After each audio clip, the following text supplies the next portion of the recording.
जय श्री कल की ओम नमो भगवते वासुदेवाय। भारत का पड़ोस हिल रहा है बुरी तरह, चाहे वो भूकंप को लेकर हो या फिर हिंसा को लेकर। और अगर भारत के पड़ोस में लग रही है आग, तो क्या उसकी आँच भारतवर्ष तक भी पहुँचेगी? जी हाँ, इसी टॉपिक पर आज मैं देने जा रही हूँ आप लोगों को अपना वीडियो, क्योंकि काफ़ी सारी भविष्यवाणियाँ जो मैंने इन एडवांस आप लोगों तक पहुँचाई वो सही साबित हुई हैं। नेपाल में अचानक फिर एक बार जो भड़की हिंसा, जिसमें जेन जी का बहुत अधिक बड़ा प्रोटेस्ट देखने को मिला, और ऐसा बड़ा प्रोटेस्ट जिसमें सरकारी संपत्तियों को न सिर्फ नुकसान पहुंचाया गया, भयंकर आगजनी हुई, गोलियां चली, पुलिस और प्रदर्शनकारियों के बीच भीषण संग्राम देखने को मिला। ऐसा आंदोलन कि कर्फ्यू लगाने के लिए सरकार को मजबूर होना पड़ा नेपाल के 12 जिलों में। न केवल इतना, बल्कि इंटरनेट को भी बंद कर दिया गया ताकि आगे और ये हिंसा ज़्यादा बढ़ न जाए, उग्र रूप न ले ले। तो सवाल ये है कि क्या जो नेपाल में हो रहा है या बाकी देशों में हो रहा है, क्या उसी प्रकार के हालात भारत में भी बन सकते हैं? क्योंकि भारतवर्ष में चीज़ें बहुत तेज़ी के साथ बदल रही हैं और हमारी सरकार बहुत स्ट्रिक्ट एक्शन ले रही है। तो क्या सरकार के खिलाफ जनता का आंदोलन फिर से एक बार नेपाल की तरह या पाकिस्तान की तरह, बांग्लादेश की तरह हमारे देश में भी देखा जा सकता है? वैसा ही कुछ होगा। जानिए उसकी डिटेल कि कैसे मैं क्यों कैलकुलेट कर पा रही हूँ इन चीज़ों को। बांग्लादेश जल रहा, पाकिस्तान में अलग कोहराम मचा, नेपाल बड़ी मुश्किल से कंट्रोल में आई हिंसा वहाँ की। किसी को नहीं पता था कि अचानक से ऐसी हिंसा भड़केगी कि हर तरफ त्राहिमाम होने लगेगा। भारतवर्ष में चूँकि कई राज्यों में SIR ने अब अपना स्टार्ट कर दिया है कार्यक्रम, जगह जगह SIR इलेक्शन कमीशन जा रहे हैं और SIR प्रोसेस के तहत छानबीन हो रही है। पश्चिम बंगाल के बॉर्डर पर, जो बांग्लादेश पश्चिम बंगाल का बॉर्डर है, वहाँ पर ऐसे ही जो घुसपैठिए अचानक आकर बैठ गए थे पश्चिम बंगाल में सदियों से, अचानक से वहाँ पर बॉर्डर पर भीड़ लगनी शुरू हो गई है। कारण उनके पास fake ID, Aadhaar card fake, PAN card fake, jail के अंदर जाएंगे।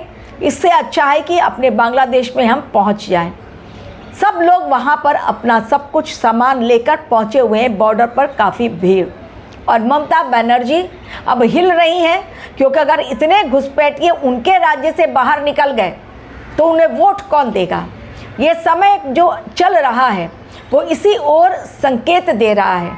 अगर राहु देव अपने नक्षत्र में जा रहे हैं 23 नवंबर को, वो नक्षत्र शतभिषा नक्षत्र बेहद बड़ा ऐसा नक्षत्र है जो कि कोहराम मचाने वाला है। केवल हमारे देश में नहीं, ये पूरे विश्व के लिए चेतावनी है।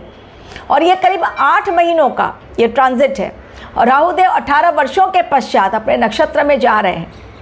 इसके अलावा एक और जो नक्षत्र परिवर्तन हुआ मंगल देव का ज्येष्ठा नक्षत्र में, वो भी बेहद खतरनाक।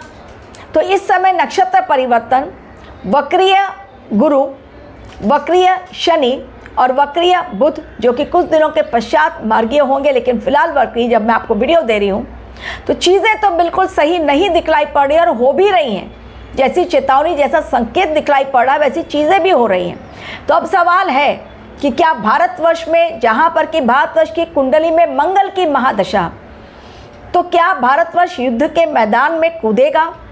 क्या हमारी सरकार की नीतियाँ ही लोगों के गले की फांस बनेगी? क्या स्ट्रिक्ट एक्शन हमारी सरकार लेगी? तो जवाब है बिल्कुल हाँ। हमारे देश में हमारी सरकार के द्वारा कुछ ऐसे स्ट्रिक्ट एक्शंस लिए जाएंगे, ऐसी नीतियाँ बनाई जाएंगी, ऐसे कुछ बाहर बातें निकलकर सामने आएंगी जिनके कारण कोहराम भयंकर मचेगा हमारे देश में भी। पश्चिम बंगाल वो राज्य है जो सबसे पहले आगजनी का शिकार होगा, तोड़फोड़ का शिकार होगा। भयंकर वहाँ पर उपद्रव दिखलाई पड़ रहा है पश्चिम बंगाल में। अभी कुछ नहीं है, बहुत पहले मैं आप लोगों को चेतावनी भरा वीडियो दे रही हूँ।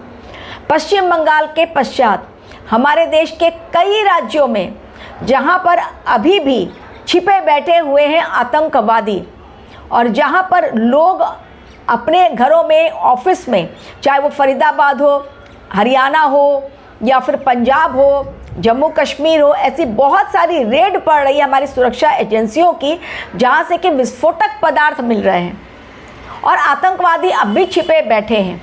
तो कई राज्यों में हमारा देश हिंसा का सामना करेगा और हमारे देश में भी षड्यंत्र रचा जा चुका है ऑलरेडी कि भयंकर हिंसा फैलाई जाए, पब्लिक अनरेस्ट हो, आंदोलन करें, सड़कों पर उतरें। लेकिन अच्छी बात ये कि मंगल की महादशा में जहां उपद्रव होगा वहीं हमारा देश उसे कंट्रोल भी कर लेगा।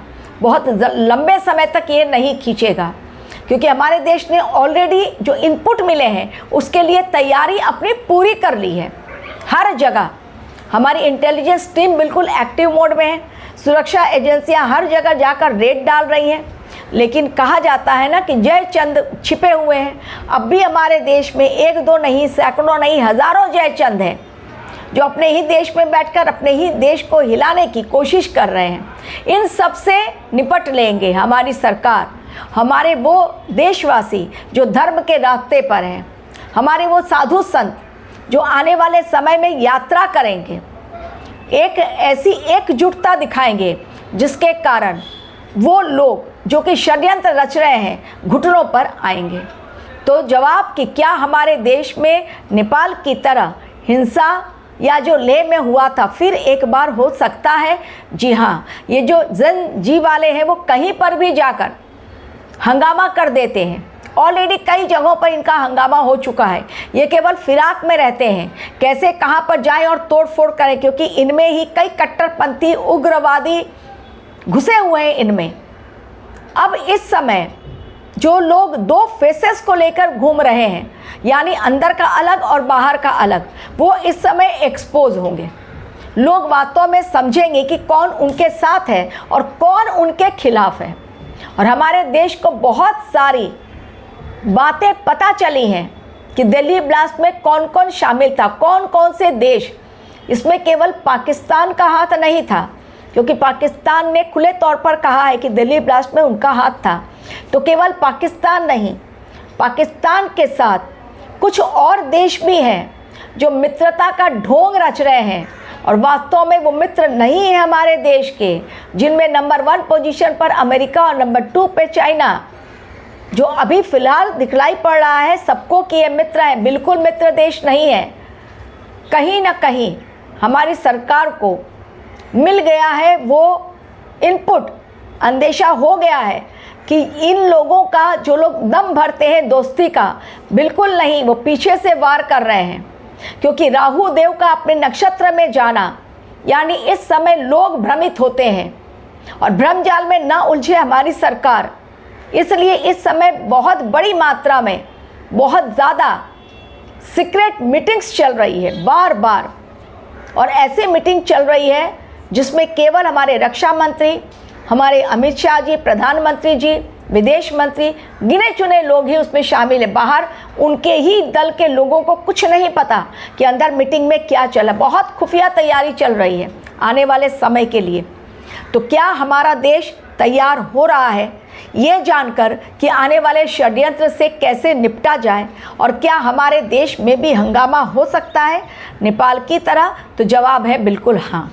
ले ऑलरेडी देख चुके हैं हम लोग ट्रेलर, लेकिन वो ट्रेलर अब रियल पिक्चर में कभी भी किसी भी समय बदल सकती है। इसलिए रहना है सावधान।